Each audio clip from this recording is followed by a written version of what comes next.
الحمدللہ وحدہ والصلاة والسلام علی من لا نبی بعدہ اما بعد۔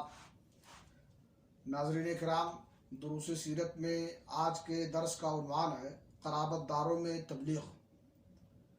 قرآن کریم کی جب آیت وَأَنذِرْ عَشِيرَتَكَ الْأَقْرَبِينَ نازل ہوئی تو نبی صلی اللہ علیہ وسلم نے پہلا کام یہ کیا کہ بنو ہاشم کو جمع کیا۔ ان کے ساتھ بنی مطلب بن عبد مناف کی بھی ایک جماعت تھی، کل 45 آدمی تھے۔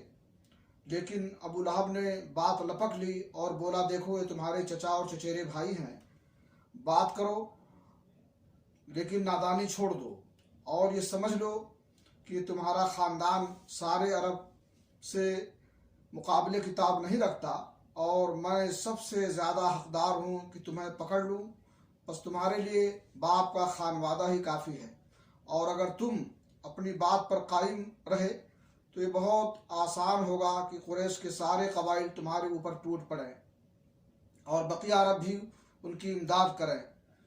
پھر میں نہیں جانتا کہ کوئی شخص اپنے باپ کے خانوادے کے لیے تم سے بڑھ کر ستم، شر اور تباہی کا باعث ہوگا۔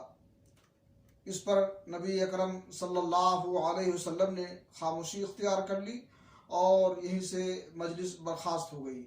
اللہ رب العالمین سے دعا ہے کہ اللہ تعالی ہمیں توفیق بخشے کہ ہم نبی کی سیرت کو اپناتے ہوئے اپنے قرابت داروں میں اور دیگر لوگوں میں دعوت و تبلیغ کا مشن جاری رکھیں۔